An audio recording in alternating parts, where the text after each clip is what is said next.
Hello everyone, good evening and magandang gabi. Naimbag garabi iyo amin kakabsat. Nandito kasi po ako ngayon sa hometown ko. I'm at our home sa Lawag City, Ilocos Norte. So today it's the special, very very special edition for SaBEEdo Nights because it's our much awaited celebration of Earth Month. We're wrapping up Earth Month actually, and we're so privileged to have with us somebody who can really share a lot of information and inspire us to do more for our planet Earth. So, um, without further delay, let me just quickly introduce our speaker for this evening. But first, when we say a biologically diverse natural environment is essential to human health, well-being, and prosperity. It provides us with everything from the air we breathe to the water that we drink and the food that we eat.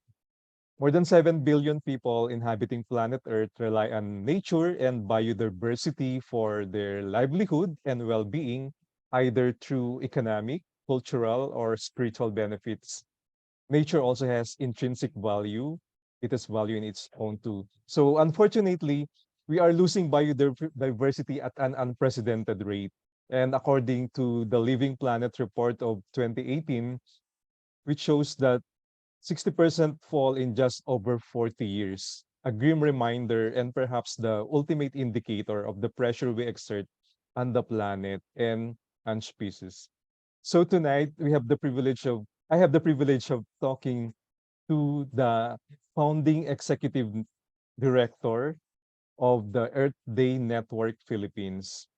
He is a recognized executive and advocate in both business and development work. Among other accomplishments, he organized and oversaw the Secretariat of Earth Day Network Philippines, developing partnerships, project proposals, and community interventions from initial funding of 150,000 to 20 million per year until 2013. So without further delay, please help me welcome on screen Sir Voltaire P. Alferez. Sir Volts,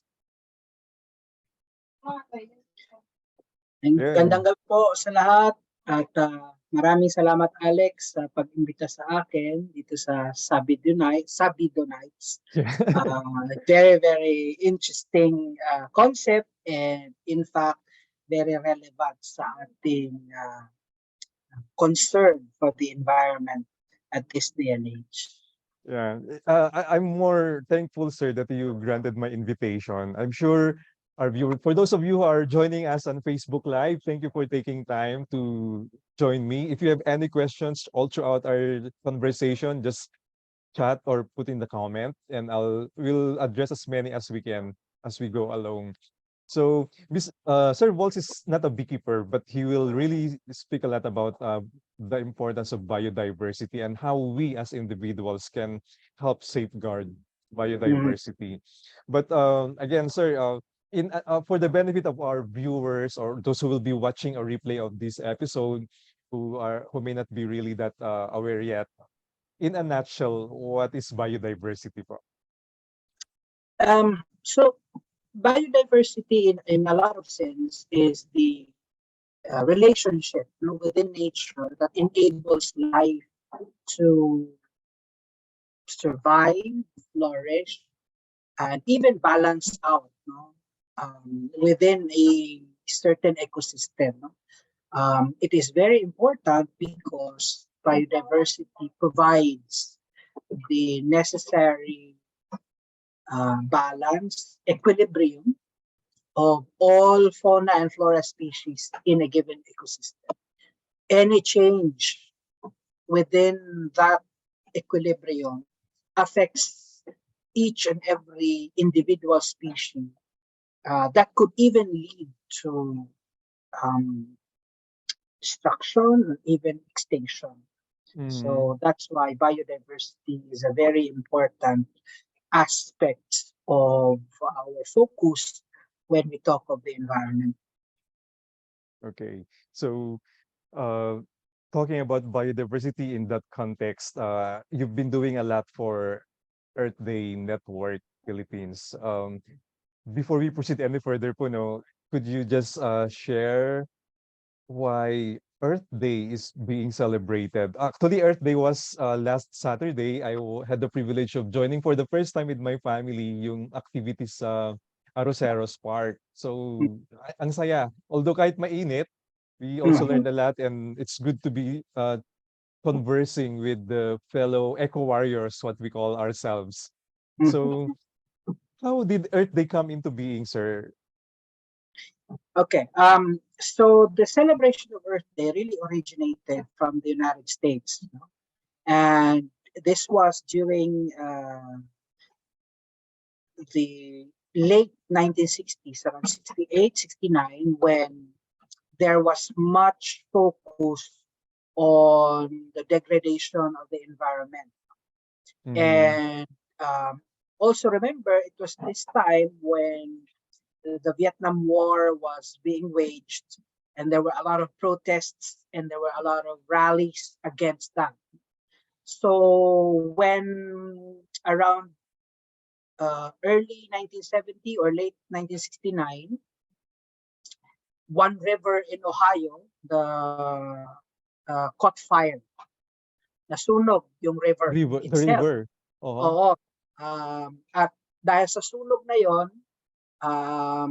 many people came together and discussed what they can do to save the environment. So nasunog yung river because yung topmost part of the water contained chemicals, and then it Mm, caught fire because lahat ng factories doon nagda-dump sa river na yun. So a senator from Ohio, Gaylord Nelson, proposed a date na gawing day to commemorate the earth.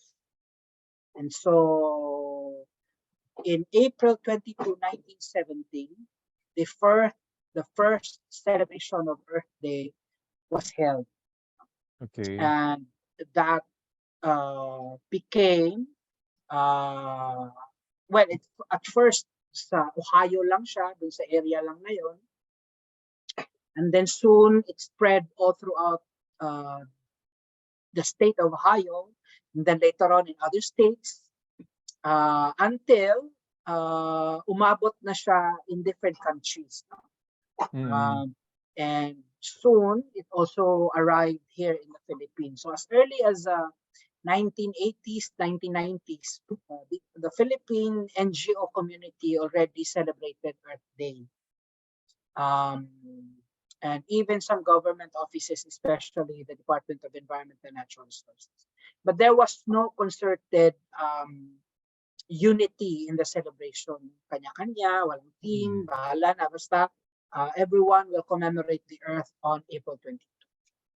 Soon, the international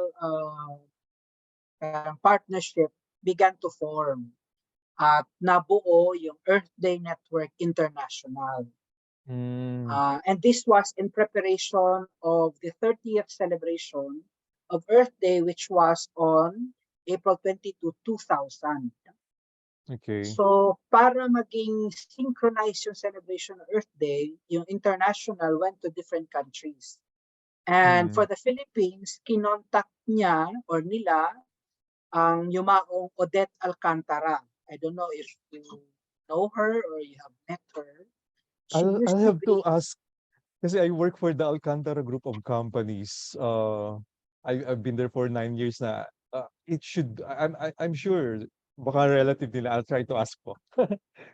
well, it's her husband who is the Alcantara. Pero si Okay. Odette was a leading environmental activist in the Philippines at that time. Mm. She was also a chess Olympian, art um, art patron. She's many Mm. things. And so they approached her in the late 1999, no, early 1999. Si Mark Dubois ng Earth Day International came here, went to her house, and Odette's house kasi was like a watering hole of artists, activists, Ah, chess players, no, mga singers, performers, ganon. So she gathered all her friends in 1999, and mm. doon nabuo yung tinatawag na Earth Day Network Philippines. But Mm. it was a network. There was no body, there was no formal structure. Yes, Network pa yes. rin siya. And in preparation of Earth Day Network, Earth Day celebration 2000. So the network was born in 1999, and it organized the first ever celebration of Earth Day with government, business, churches, and NGOs in April 2009. Ang secretariat at that time, Alex, palipat-lipat. So Mm. 1 year itong NGO na to, then the next year ibang NGO naman. Kasi nga there Ah, was no real desire to make it formal. No?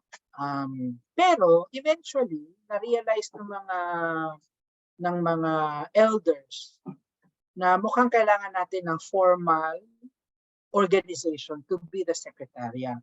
And so in mm. 2006, the leaders registered the Earth Day Network Philippines Incorporated, which became the secretariat. And in 2007, I was hired to be the founding executive director of the secretariat, which was Earth Day Network Philippines Incorporated. So kami yung naging secretariat, kami yung nagkukumpas for the Philippine side of the celebration, Mm. um, with the members of the network. No? Ma-mention ko lang din na by far, at least up until I was the executive director, kasi hindi ko na rin siya na-follow through, Earth Day Network is the biggest and the largest network, environmental network in the Philippines. At the time that I left the secretariat as executive director, the membership was about 2,103 organizations and companies nationwide. Organizations po 'to, ah.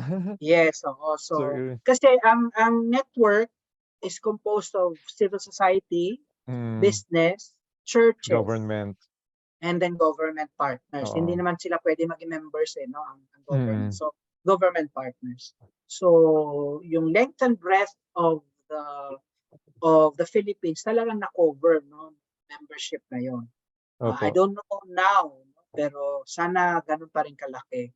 Kaya during my time, pag nagpalabas kami ng halimbawa call to action, it was quite easy kasi Mm. the network is quite big. So yun yung Okey. how Earth Day was organized in the Philippines. Hindi tayo um, country office ng Earth Day Network International. This is at sinasabi minsan na iba, ay under pala kayo ng Earth Day Network International. Technically, no. Earth It's Day separate Network entity. Philippines is separate entity. We just Mm. coordinate with the international for the international theme. But Mm. oftentimes sa Philippines, binabago natin yung theme. We make it more Relevant. relevant to the Philippine concerns rather Oo. than just adapting it. So parang ganun. Especially kasi yung country natin, we're prone to a lot of disasters 'no. So, Mm, siguro yes, iba yung theme and natin. sometimes yung theme kasi is too western. Oo. Parang first world problem masyado. Hindi pa natin 'yon masyadong problema for us. So minsan binabago talaga namin para mas akma Mm. sa concern ng Pilipinas. Mm. I appreciate your giving us the historical background of both the Earth Day and the Earth Day Network, sir. So at least it's clearer for me and those who are watching us right now. Ah, Um, Padagdag ko lang din Alex, okay. in 2010, then President Gloria Macapagal-Arroyo declared that every April 22 is Philippine Earth Day. Hmm, So that's why all government offices are already mandated to observe Earth Day every April celebration. 22. Yes. Okay. And then because of that, the DNR was designated, of course, for obvious reasons, as the lead agency for the celebration of Earth Day on behalf of government. Mm.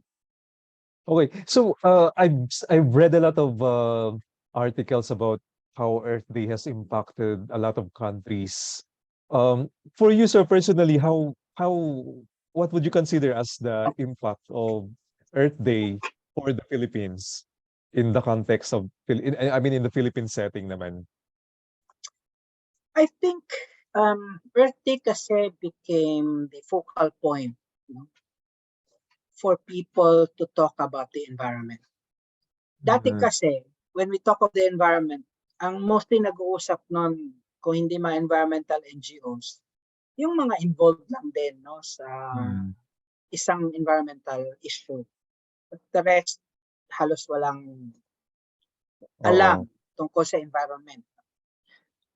Because of Earth Day, nagkaroon ng focal event na pwedeng ibalita, i-feature ng media at gawan mismo ng programa ng iba't ibang organisasyon, paaralan,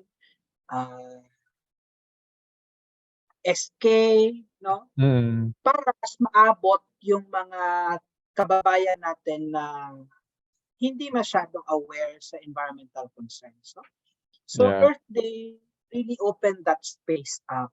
No? And it helped usher in environmental education in a more popular sense. And Kasi that's good to know. Oo. oo, kasi nagkaroon maraming pakulo ang ating mga kasama sa NGO sector eh. There was a time, ilang years din yun, dekada din yata yun na I don't know kung naalala mo to, yung the Tour of the Fireflies. Hindi, Um, actually, this year na ako nakapag-celebrate ng Earth Day. So, okay. So oh. there was a big biking event every April 22 before. Okay. Ang tawag doon Tour of the Fireflies. Around Metro Manila yon, no? And the bikers would be dressed up in costume as insects, Ah, bubuyo, firefly, basta they dressed I'll, very, I'll, I'll Google that after this. Google mo yan, Tour of Tour the of the Firefly. Firefly. So, and it's Okay. always that event that, kasi they usually do that in the early morning para hindi mainit, no? Mm. And that was the event that really opens Earth Day here in Metro Manila. And malaking bagay yon because people talk about, uy, nakita ko Yung yon, they were consciousness, yung yes, consciousness. yes. Yeah. Earth Day. And for good measure, yun din naman ang vision ng Earth Day founders. No? Wala naman Mm. silang vision na yung talagang, kasi alam naman nila na marami ng mga NGOs na nakafocus na sa individual issues. No? Mm. Katulad mo, ang individual issue mo is bees and Yes. biodiversity. So, wala namang plano ang Earth Day na sakupin yun, na alam mo yon na maging Mm. parang overlord ng mga issues na yun. Wala. Ang Opo. kanya lang is to provide the platform in order for those issues to have a bigger bullhorn, a bigger, Maging uh, mainstream siya. yes. Yes. So that was the mission. And I think um, for all it's worth, na-achieve na yung mission na yun. Because now, kahit saan ka tumingin, may nag-Earth Day celebration na. Kahit Yun nga eh. hindi na nga namin kinukumpas yun. Mm. Nagse-celebrate na sila ng Earth Day. So actually, part din ng aming reflection session ngayon is, ano pa ba relevance ng network and the secretariat since Mm. mukhang na mainstream na yung Earth Day as a Yeah. celebration. Actually, when I was looking at the Facebook page of Earth Day Network, before I contacted you po, I was really impressed dun sa the way you did it, especially in 2022, yung ang dami ng yung mga post ninyo na there was a daily from April 1 Yes, to 20 what everyone can do to safeguard yes, planet Earth. yes. Na nakakatuwa po siya. Okay. We So, used to do a countdown kasi before. yeah. Yeah, but as you've said, you've reached naman that goal na talaga that you've set, which is really to make it more mainstream. So I understand why wala na rin talaga masyadong activities for this year. So let's Yes. go to the topic na sir, on biodiversity. So um, ano ba yung mga ginagawa? What are the top human actions that are destroying our biodiversity in this day and age? Well, kung human action ang pag-uusapan, we really have to look at the extractive industries. Extractive industries. So, nandyan na yung logging, which Mm. for most parts causes deforestation. Doon pa lang malaki na ang impact nun sa biodiversity of the forest. Mm. In our a high of 90% forest cover, I think we're down to only 20%. And that's mostly Palawan and Sierra Madre. Mm. So you can imagine the lost biodiversity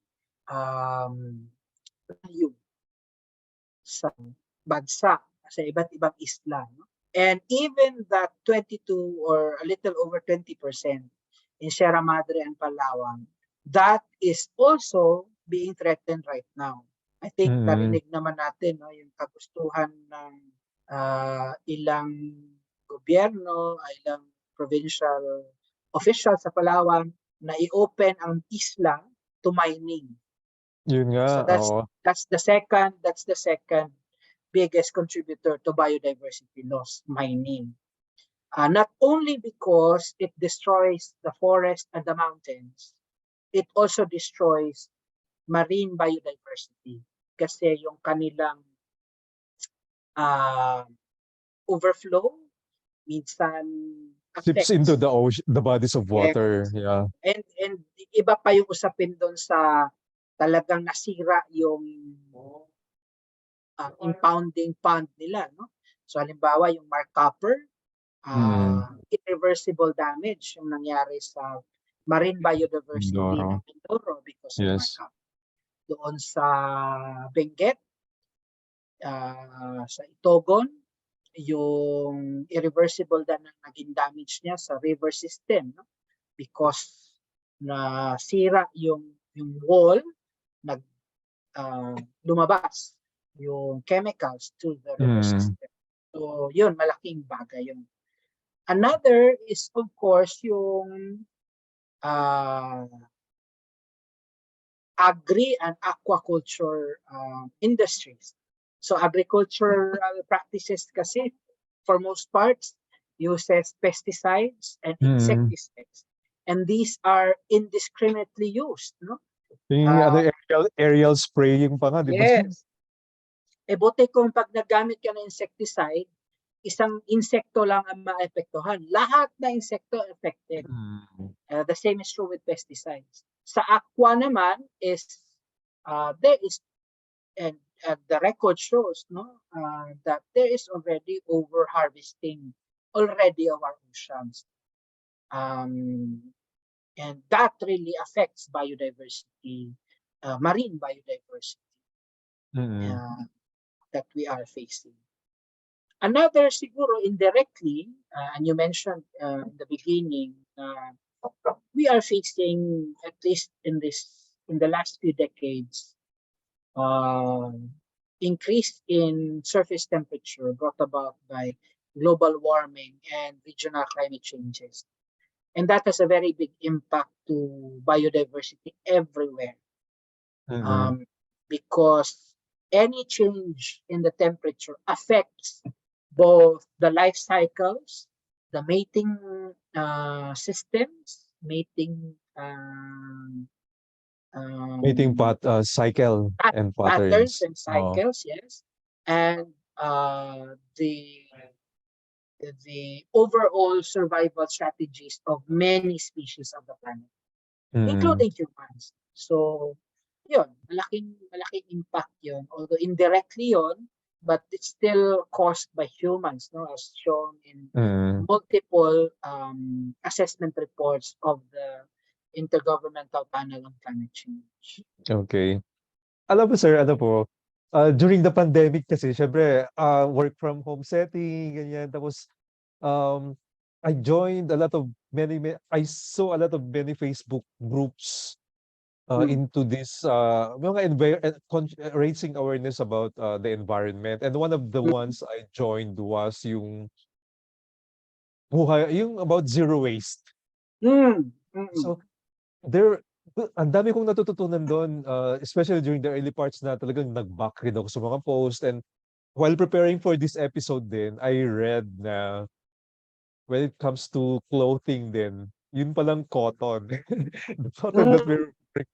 Kaya pala, why are people discouraging as much as I mean yung mga nandun sa mga communities na gano'n 'no, yung heavy use of clothing where yung pala ang daming nagagamit na, resources like the water just to process and then dun pa lang sa propagate ng cotton itself ang dami ring nangyayaring ano. So, I mm. just wanted to add that to Yeah, the for discussion. for for most parts naman talaga, any human activity, especially on a large scale basis, has an impact on the environment, whether we like it or not. No? Mm. And I think that's the bigger question for many people. Ano ba ang goal? Do we want to go back to the Stone Age? Kasi even the technology that we use right now, laptop, cell phones, these are all Yung coming waste from, niya, yes. no, not just that, these are Ah, all coming from extractive industries, di ba? Yung mga rare earth metals na ginagamit sa cellphones, mm. for example, galing yan sa mining. So, I think that's the overarching concern. Do we want to go back to the Stone Age? Na literally we're just living off the what we have at the moment, or Mm. do we ensure that any of our activities are either minimized, mitigated, or at the very least sustainable? So I think Yeah. that's the bigger conversation that many environmental groups, business groups are trying to look into. How do we sustain a planet and sustain our civilization at this day and age? So Yes. yun yung medyo tricky, because if we really know and we really understand human activities, even our mere presence in an area changes the equilibrium, kasi we're the only species on the planet that creates garbage. Yun nga, No other oo. species, di ba? The bees are very, very efficient in using their resources, Mm. especially in the wild. No? Talagang kahit the ants, for example, meron silang isang area where the waste go, where their dead ants go. Alam mo yon, it's really Mm. it's really, and those areas become the fertilizer naman to have their, for example, their what you call that, their fungal farms, no? May mga ganun eh. But it's only Mm. humans really that create garbage. And that's our foremost contribution to the Yeah. environment. So and that's why the ecological solid waste community is very, very strong on that. No? So ang isang direction niya dyan, Alex, ay kung hindi tayo babalik sa Stone Age, at the very least, minimize natin ang paggamit ng plastic. So ano ang pinurso natin? Kasama kami noon sa Earth Day Network Philippines. Nag-campaign kami for eco Single bags. against single-use plastics. Oh, Mm. so in 2017, not 2017, 2009 pala, we partnered with the Philippine Amalgamated Supermarkets of the Philippines, no? Mm. And ni-launch natin yung Bring Your Own Bag, BYOB. Mm. And that was Actually long before nauso yung mga eco bags na yan. No? And oo. kasama natin dyan yung mga maliliit na supermarkets, tsaka yung SM supermarkets, tsaka yung Robinsons. And Mm. that triggered now na halos lahat na naka-paper bag or eco bags na. Yeah. Actually, natutuwa din ako dun sa mga ganun na initiatives, no? And I'm happy that many LGUs have made that into law na banning yung mga even as simple as the using plastic straws sa mga fast food chains. There are even branches of I'll not mention na lang. There are even branches of fast food chains na mga wooden utensils na yung pinapamigay for their takeout. Ano eh. So, yun. You mentioned a bit about sustainability, but that's another one big discussion. But sir, nung nagtitingin ako sa website ng Earth Day, ito yung isa sa mga nakita ko na natuwa ako dito sa picture on the right, on the left, which is this one, from a Native American proverb. We do not inherit the earth from our ancestors. We borrow it from our children. So yeah, it's really more. We need to safeguard biodiversity also so that the future generation can get to enjoy what the previous generation did. Okay, so sir, I've also read that during the COP15 UN Biodiversity Mm, Summit in Montreal, Canada, last December 22, nations have agreed to protect a third of the planet for mm. nature by 2030. What are the salient points of this agreement? Let's situate yung biodiversity co or Conference of the Parties is a mechanism within the United Nations to ensure that the state parties are able, to come together and discuss ways in order to um, protect the planet. Mm, And yun nga, as you mentioned, the COP15 created or agreed, a landmark uh, agreement, na ang focus in the next uh, 7 third, years until yes. 2030 ay to ensure na 30% of the planet and 30% of degraded ecosystems be protected, be restored, and be given priority, para Mm, ma-reverse yung nature loss. So yung global biodiversity framework that came out of that discussion had several targets. Um, I think 20 plus targets yun eh. No? One yes. of that is yung effective conservation and management of at least 30% of the world's land, coastal areas, and oceans. Tapos yung restoration of 30% terrestrial and marine ecosystems. Reduce to near zero the loss of areas of high biodiversity importance and high ecological integrity. Mahalaga to, Alexa, because Mm, if you remember, there is a study by Harvard University that has pinpointed the Philippines as one of the mega diverse spots in the world. mm. At the same time, yung Verde Island Passage natin Yun nga, nakakaiyak talaga is yung the nangyari dun. center of the center. So hindi lang siya center, siya yung center of the center of marine biodiversity in the world. Na lahat ng biodiversity ng buong mundo nanggagaling or nag-originate ang kanilang mating, ang kanilang baby rearing sa Verde Island Passage nila. So very Mm, critical ang agreement na ito ng 15 under the Biodiversity Convention. Ano pa ba? I think isa din sa napag-usapan ay yung food waste, na mm, ensure na walang or malimitahan, mababaan ang food waste. Kasi as you also know, one of the biggest contributors of my biodiversity loss ay deforestation to have land for cattle raising. So much of the Amazon, for example, by deforestation nangyari dahil pinutol ang mga kahoy, sinunog ang gubat para magkaroon ng malaking lupain para sa baka. oo. And that's also very, very problematic. So I think part of the agreements ng COP15 ay yun. focus on food and food waste. Kasi especially in the West,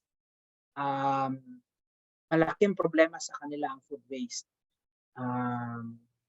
And it's, it's almost it's almost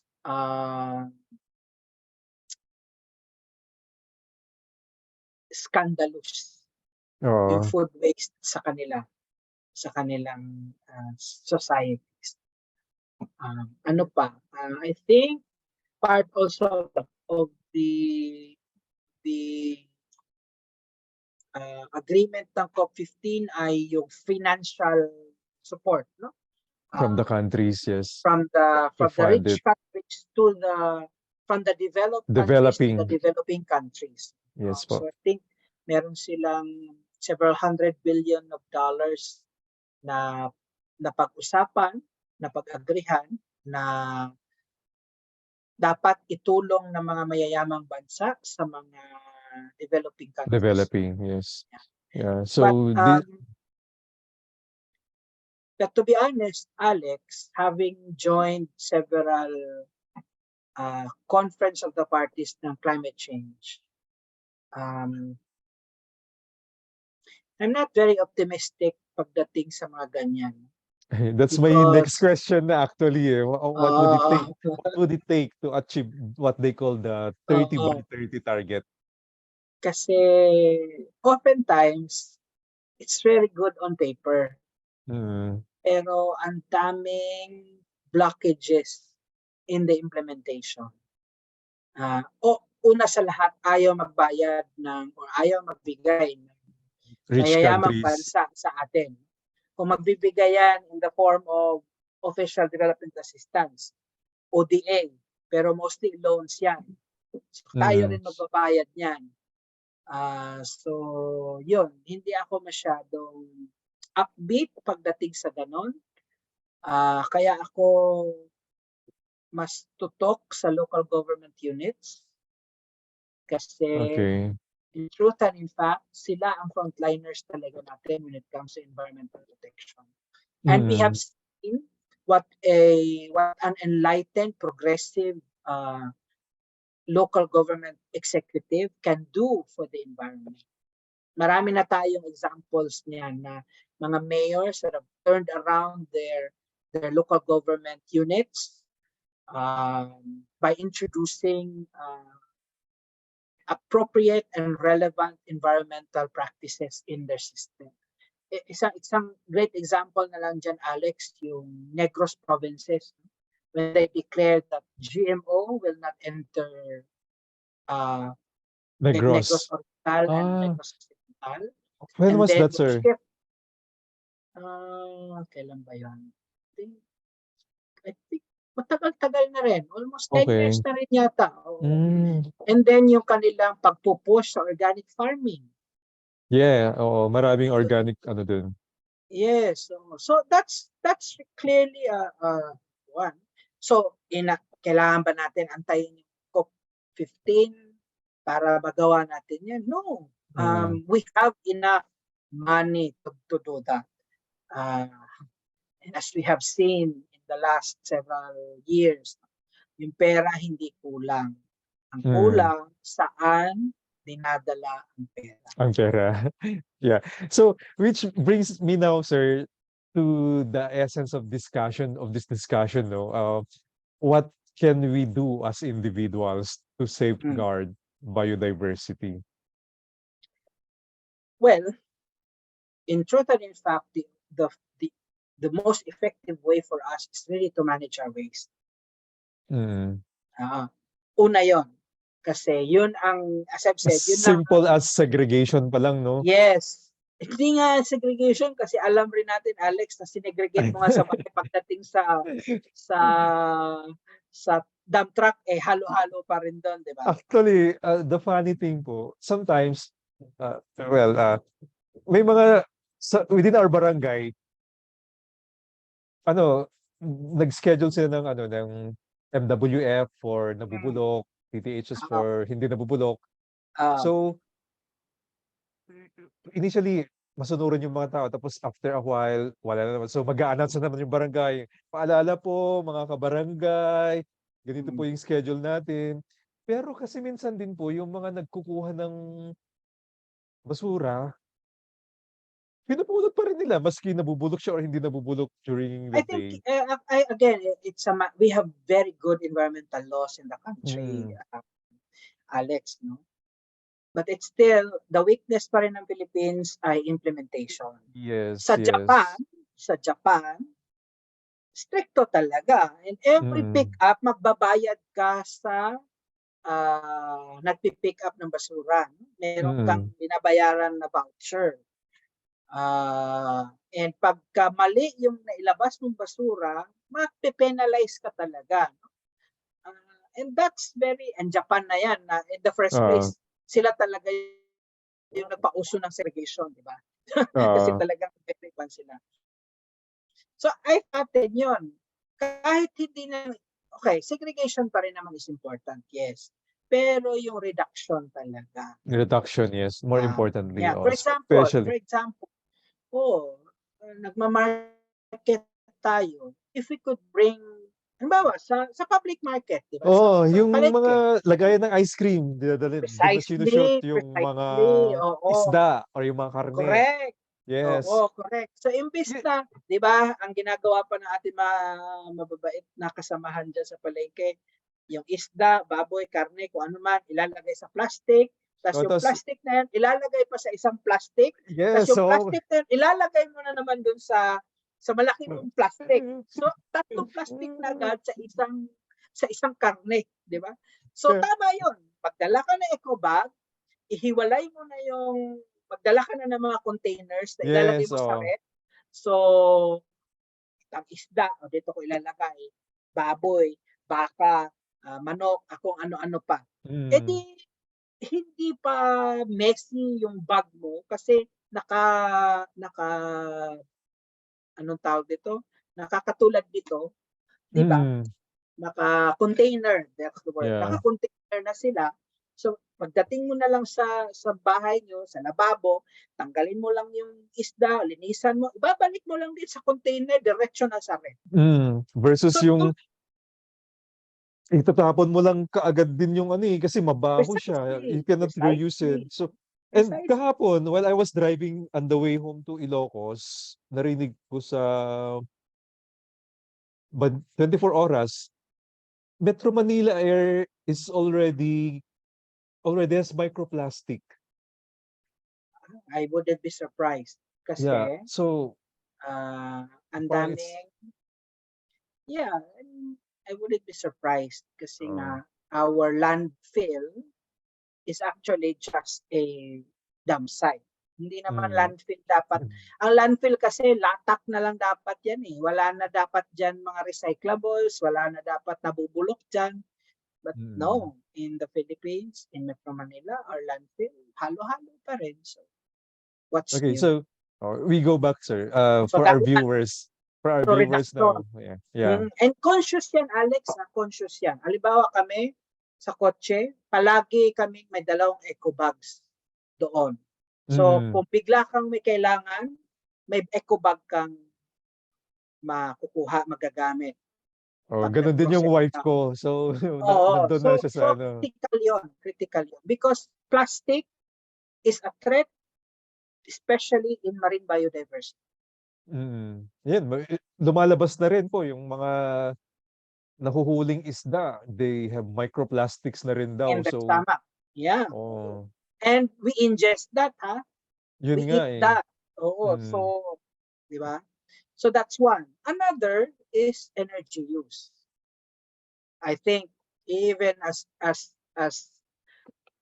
early as the 1970s and 1980s, pinapalagi na sinasabi ng mga magulang natin, patayin ang ilaw sa kwartong walang gumagamit. Di ba? Palagi naman Mm. pinapaalala, but still people Mm. are not very, very concerned about it. Buti na nga lang tumaas na yung bill ng Meralco, no? Kahit pa paano yung mga tao, yun lang pala ang makakapagkuhan sa mga tao, magtipid sa kuryente dahil sa gastusin. But yeah, that itself, because especially in the Philippines, our main source comes from coal-fired or diesel-fired power plants. Oo. Buti kayo dyan sa north, marami May kayo, wind may farm na. yes, may wind farm na kayo. Kayo.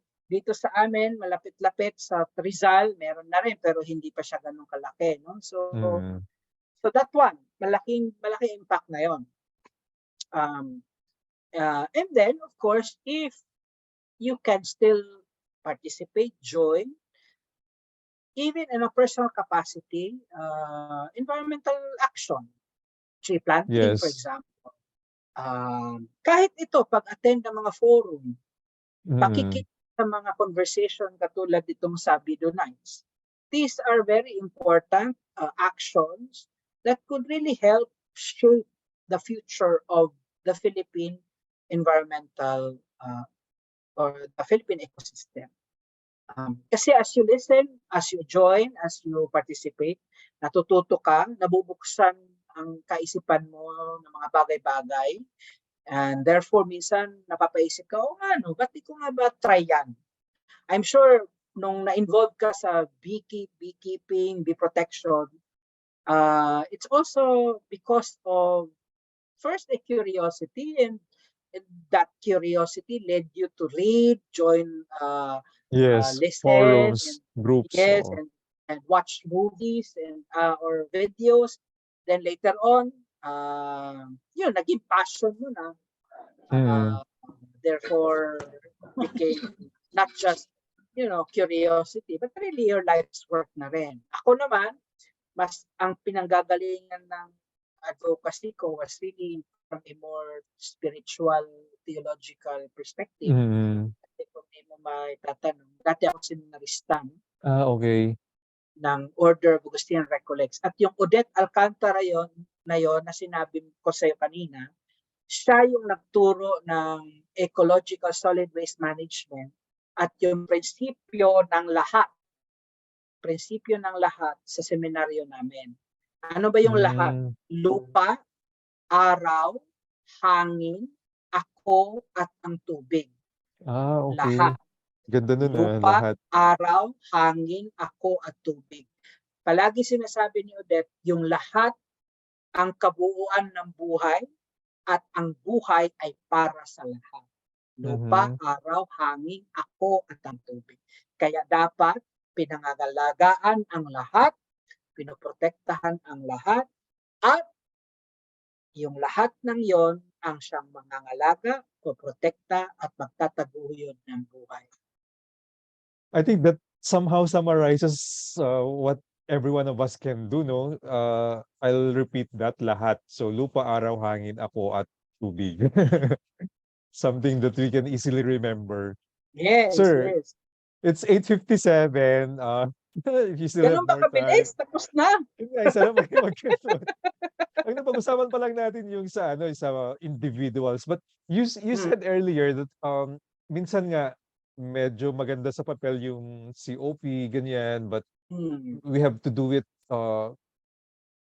kumbaga cascaded down the line na siya, dapat the Yes. LGUs themselves can do it. So if there will be a chance for any of our LGU leaders to watch this episode po, what can government do to safeguard biodiversity naman?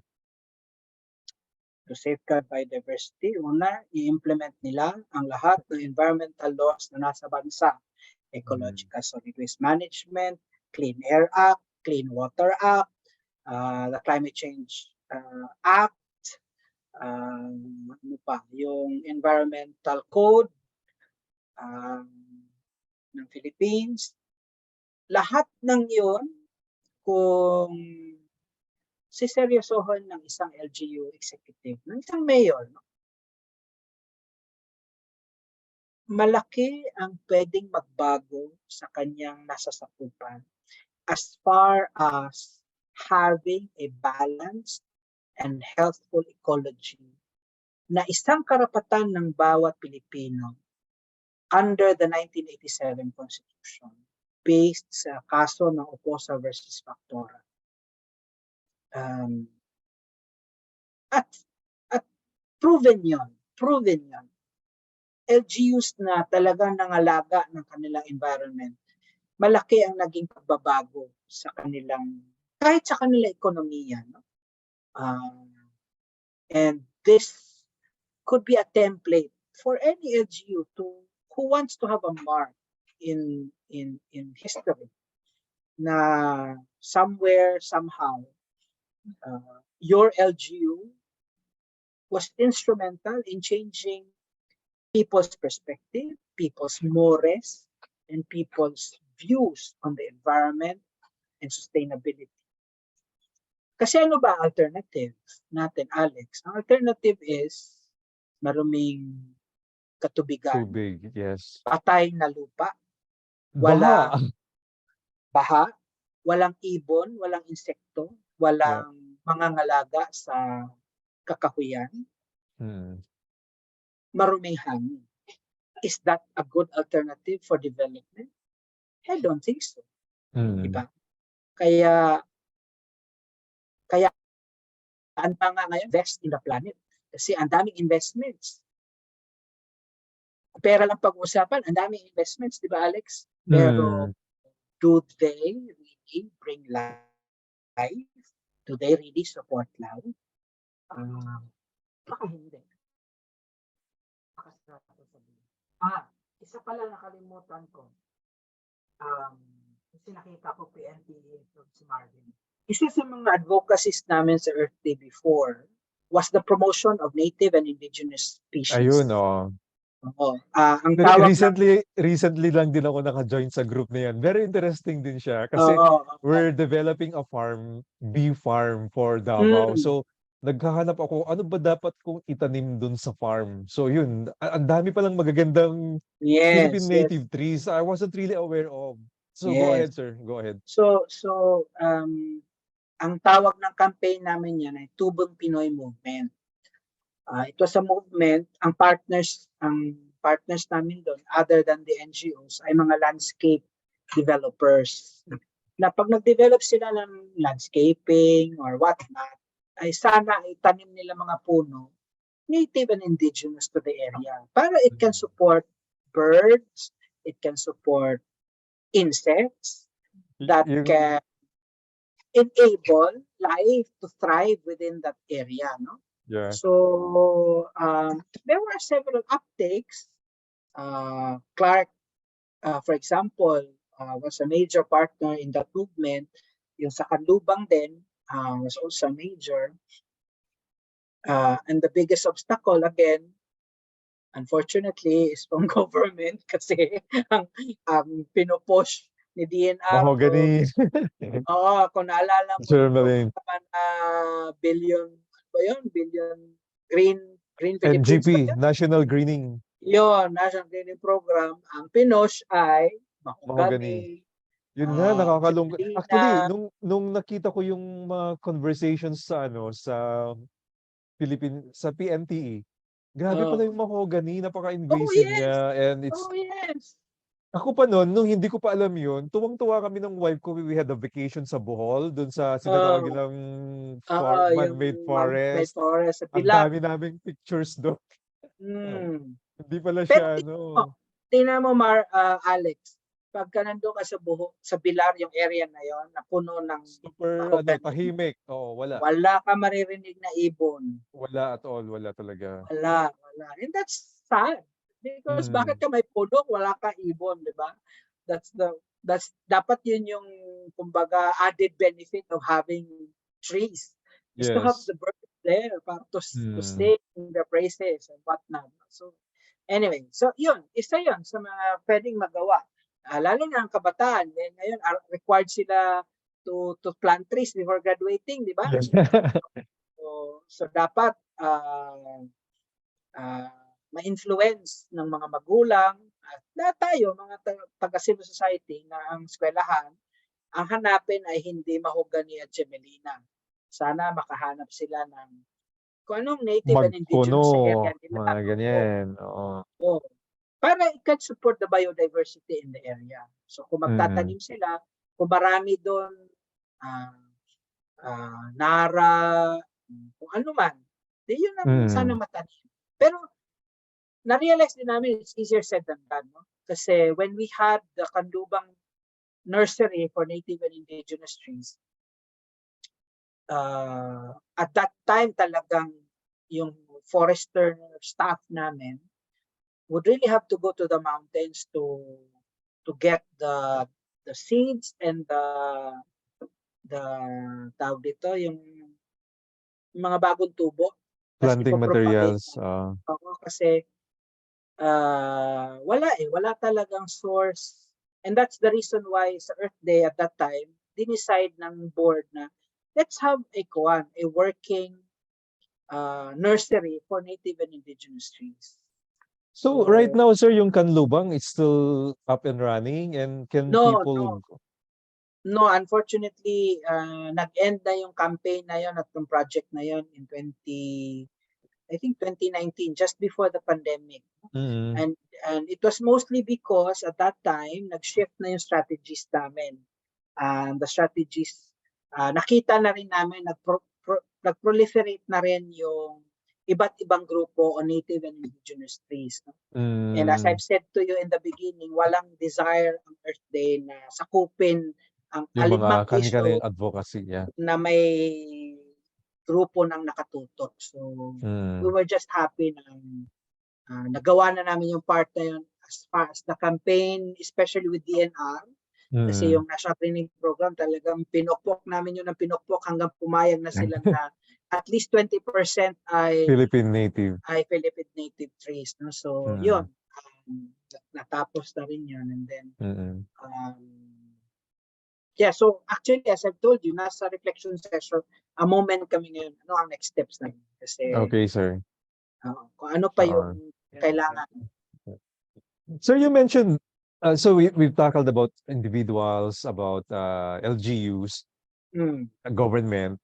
You talk a little bit about earlier na are we really investing in our planet? So how about private companies? What do you encourage them to do to protect or safeguard biodiversity? Like, kasi meron din mga greenwashing na tinatawag. Yes. Yeah, And very common yan. No? In fact, we were also accused by our NGO members before na Earth Day daw nagpapagamit in greenwashing. Ang sagot namin doon, una sa lahat, pag hindi mo sila in-involve, sila yung source ng problem. Pag shaming ang gagawin natin, rarely pinag-uusapan nila yung sa board meetings nila.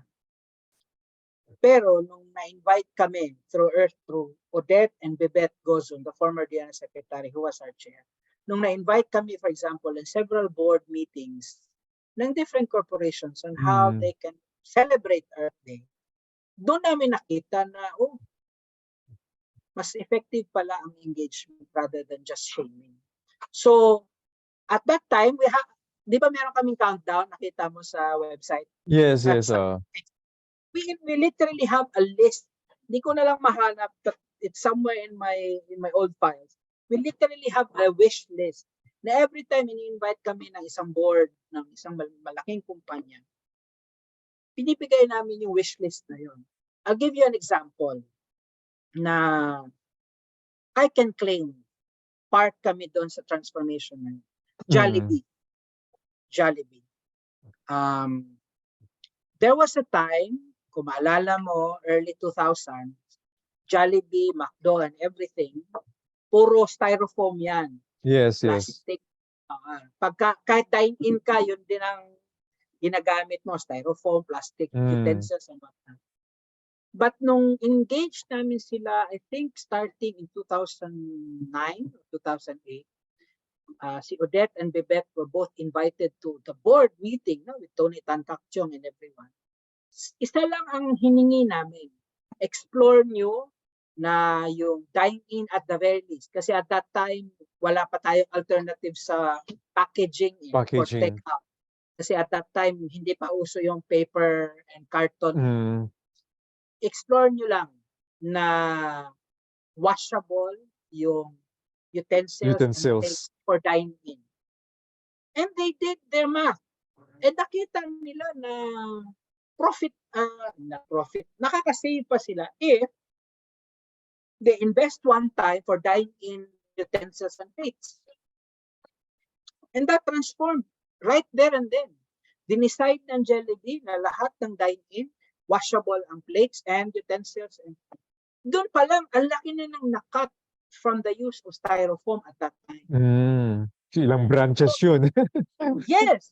Oh, so and until now, no? And then soon other fast food chains also followed. So that's also the one. So that's one. Solid waste management. I hope any company who are serious in their sustainability efforts will just implement the solid waste management. Malaking bagay yon as far as environmental protection is concerned. Kasi, go ahead, sir. Go ahead. No, uso na rin, I mean, it's not uso, but required na rin kasi yung mga publicly listed companies to come up with their sustainability reporting. Yes, I think from right. 2 years ago.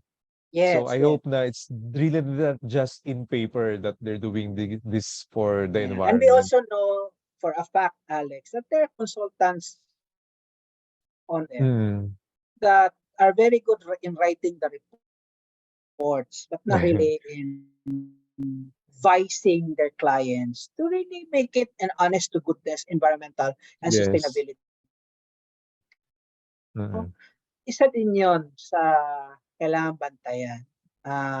But the end of the day, people are also being more aware now of products that they want to use. So, and that's good kasi and they're willing to pay a premium. For yes. nakikita ko rin yan even sa mga tourism industry right now. Meron na pala silang sustainability rating. So they're pushing for eco-friendly toiletries, mga ganyan. Yeah. And that's a good development. No? But somewhere, somehow, we still have to step back and reevaluate everything. Kasi even that so-called organic or that eco-friendly still comes from something that was extracted, diba? Yes, yeah. Hindi naman yun hindi pwede. Pero at least sa packaging pa lang, like yes. So, ang punto ko, balikan, review ang value chain palagi. Yung value chain ang magdidikta kung effective pa ba yung intervention. Diba? Yeah. Yun. Okay, so we've come. Yeah, sir. And last na siguro yung sense lang na in this day and age, can we still afford not to? Diba? Given the disasters that we are seeing, the intensity of the disasters that we have experienced and we have witnessed in the last several years, can we afford not to? When in fact we know for a fact na it was the forest of Sierra Madre that literally protected Luzon from the last major super typhoon that was supposed to enter Philippine area of responsibility. Pero nalusaw because of the forest of Sierra Madre. How much more if we have more forests like that in the country? It's a wake-up call, really. Yeah. Oh yeah. And I'm happy nga na, for example, you're into bees and honey because in Europe, for example, and in the US, there is a very dramatic change in bee behavior as well because as of the pesticides. Yes, as well as deaths, no? Yung mass dying of bees in Europe. Colony collapse. Even Canada recently. Precisely. So actually, I also would like to emphasize a bit on that, for the purpose of talking on SaBEEdo nights about the peace naman. Kasi what I can cite from what I know po, after the Ondoy, no, not Ondoy. Yung Yolanda in Tacloban, Samar. Mm, I mm, mean, when after the disaster, as in it's a major disaster, no? yeah. Uh, I heard, somebody told me na after after the Yolanda, part of the priority that was undertaken by the LGUs there, they brought in bees to rebuild the ecosystem. Kasi natumba Mm, lahat yung mga puno, they had to start again the biodiversity of the area. And the mm, bees play an important role in pollination, etc. So, yun pala yung una nilang ginawa for the redevelopment efforts for ng. restoration. Mm, So they brought in a lot of bees, stingless bees, to be very particular. And I'm really happy when I heard about that po. So, ang nakakalungkot naman right now among beekeepers, what I'm seeing from some of the beekeeping groups that I'm a member of, mm, it's exploitation naman ng mga what we call feral colonies. So, okay. kuha sila ng kuha ng mga feral sa bundok, they Mm, box it, and then yung iba hindi na nakabox, nakasako na lang, ibebenta nila all over the Philippines. Which, ang mahirap po dun kasi, yung survival nung colony na yon, if you mm, get it from the forest today, kailangan talagang na na-ensure mo munang healthy siya before you even sell it. At least it should be mm, taken care of for at least 6 months before mo siya ibenta. Ang problema mm, po, ang nangyayari, I don't know, maybe they really just want to earn a lot of money out of it. Kuha sila ng yeah. kuha, nakasako, bibenta sa labas. Then, yung Uh-huh. mga bumibili pa, they're not even trained on how to take care of this species. Kasi iba po yung maintenance nitong mga stingless bees dun sa mga inaalagaan po namin na urban setting kami na ano, European honeybees. So, Mm, for for the sake lang na makabenta, they don't even care if trained ba yung bumili. What will happen to the colony? Mamamatay lang. So, yun yung nakakalungkot eh. So, eventually, yeah, it may come to yeah. extinction or mm, what will happen to the forest naman because they play a vital role in maintaining biodiversity within that certain region or location. Kaya reminder din po sa mga beekeepers, let's not do that. And if we sell, kailangan na train natin yung mga bibili para they can sustain yung binili nila, hindi yung mamamatay lang. Nakakalungkot yung ayaw kong makita yung may mga namamatay na colonies eh. Yun. Correct. And yun nga, once bee colonies collapse, sunod-sunod na yan eh, yung collapse of Mm. the ecosystem. Because, they are an indicator species then Yes, yes. of the health of the ecosystem. And once that's gone, the ecosystem is also doomed. No? Mm. Ayun, so I'll check lang po on Facebook right now. Thank you, Ma'am Net, Zebedee Diaz, si Sir Freddy Lozada for watching, Gemma, and Victor Enerio. And for those, if you have questions po, pahabol lang. I think we can have at least 2 minutes for Volts to answer any of your questions before I let him go. But while while we're gonna wrap it up na, sir, anything you'd like to say to our viewers on the topic of biodiversity? Anything you'd like to add pa po? Yeah, bilang mga Pilipino sa isang bansang binayayaan ng Diyos ng napakayamang kalikasan. Sa tingin ko, obligasyon natin na panatilihin at ipamana ang kayamanang ito sa susunod na henerasyon. At maipapamana lang natin ito kung pangangalagaan natin ito sa pamamagitan ng una, sa personal nating mga gawain. Pangalawa, sa pagtawag, pagdemanda sa ating pamahalaan, sa mga negosyo, na itama ang implementasyon ng mga batas patungkol sa kalikasan sa ating kapaligiran. At higit sa lahat, maging mulat ang ating mga mata, ating mga pandinig sa lahat ng mga bagay-bagay na pwedeng makasira sa ating kapaligiran, sa ating kalikasan. Lalong-lalo na sa usapin ng balanse ng iba't ibang hayop, halaman, tao sa ating komunidad. Wala namang imposible, no?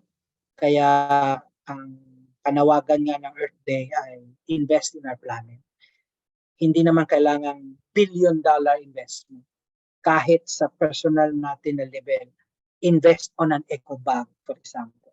Invest on, katulad mga ganito, no? Para ilagay mo ang baboy, manok, pag pumunta ka sa palengke para hindi naka-plastic lahat. Investment pa rin yun. One-time investment na malaki ang may tutulong sa ating kapaligiran. Sa huli, napapasalamat po ako kay Alex at sa SaBEEdo Nights sa paadyayang ito at humihingi ako ng patawad dahil dapat sa April 22 ito, sa mismo Earth Day, kaso ako po ay nagkasakit. Actually, Alex, gagagaling ko lang din ng COVID the week before, that week, no? Okay. Nagka-COVID ako, pero humingi po ako ng pawad sa inyo, sa kay Alex, at buti na lang ay naihabol natin ang pag-uusap Earth Month nito pa rin. sa pagtatapos ng Earth Month. Yeah. Naway hindi ka magpapagod, Alex, sa SaBEEdo Nights mo. Patuloy mo sana magawa yan at sana dumami pa ang tagapakinig, tagapanood mo. At kung ano man ang may tutulong namin, ako for example, ay alam mo na kung paano ako kontakin. Kayo din po sa lahat ng nanonood ay you can also do your share. You can also invest in the planet, and definitely malaki po ang pwede niyong magawa para sa lupa, araw, hangin, sa tao, mga anak niyo, mga apo niyo, at sa tubig. Because ang lahat ay sumusuporta sa buhay, kaya ang buhay ay dapat nandun ang lahat. Maraming salamat at Happy Earth Month! Sir Volts, maraming salamat po. Kahit nag-overtime. Ang sarap magkipagkwento. Ang sarap magkipagkwentuhan po sa inyo. I really hope to meet you personally soon in one of So, the events for Earth Day or other NGO work that you're a sure. part of. And again, thanks to everyone who joined, and for those who will be watching a replay either on Facebook page of SaBEEdo Nights or our YouTube channel. Thank you po. I hope you learned a lot about this episode, and yun, he said everything. Ang importanteng matandaan natin yung lahat. Lupa, araw, hangin, ako, tubig. Pangalagaan po natin.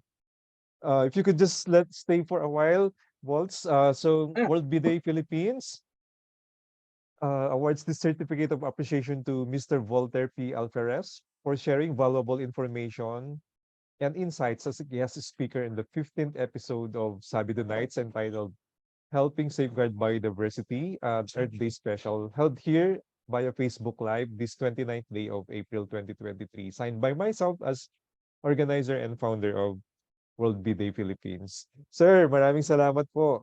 Maraming Stay salamat safe din. Maraming and God salamat at bless. mabuhay ka, mabuhay ka. Marvin, thank you for joining. May question ba si Marvin? Pumahal. Ang sabi lang niya, Ang ang lahat lahat ng bagay ay magkaugnay. tama Yeah, yan, tama yan. Tama. yes. Yun. So, for that wraps up our entire month of April. So, for next week, we'll be having Mr. Zebedee Ilapan from Ilapan Bee Farms of Tagkawayan. We will be shifting gears naman, going back to the importance of legitimizing your beekeeping business. Actually, yung naging episode natin today is quite parang dugtong siya dun sa April 15 episode with Doc PJ where we talked about sustainable beekeeping and wild honey hunting. So I'd like to thank again our speakers for the month of April, si Joshua Ross, from Black J, and si Pastor Wilfredo Obrador, where we talk about the Bible verses about bees and honey, because it was a Black Saturday episode. Ah, yes. Yun. Yun. So I encourage everyone to like our pages po, Hania, Stingawin, SaBEEdo Nights, and World Bee Day. I'll be announcing the lineup of World Bee Day celebration. It's on the week of May 15 to 19. It's a week-long celebration virtually. Mm, There'll be a lot of sessions, and culminating on the 20th, we have activities being planned. Hopefully, matuloy po kami sa QC Circle. mm. And if you'll be fine by then, sir, you can join our morning events po. Unfortunately, I'll be in Boracay. Okay. My No my worries. son has my son has a math Olympiad in Boracay Wow. on the 19th. Okay. So, siyempre, kasama tayo. Sige. Sige, sir. Enjoy your time with your Kung family. meron kayong Facebook Live, ikuha ko na lang. I'll stream it na lang. Watch it from there. Okay. All right po. And if you would like to, for those of you who missed any of the episodes, it's still at our YouTube page, Beauty and Beyond. Can replay anytime po. And if you'd like to try our products, Hania, Stingawin board game, you can visit po yung Shopee. But for the ice cream with honey, for now, it's still by order po to our Hania Facebook page. Again, thank you so much for spending your SaBEEdo nights with us. Stay safe and God bless. Waltz, thank you, thank you. Thank you, Alex. Thank you. Thank you, Good Marvin. night. Sa Good night. lahat. Good night po. Bye-bye.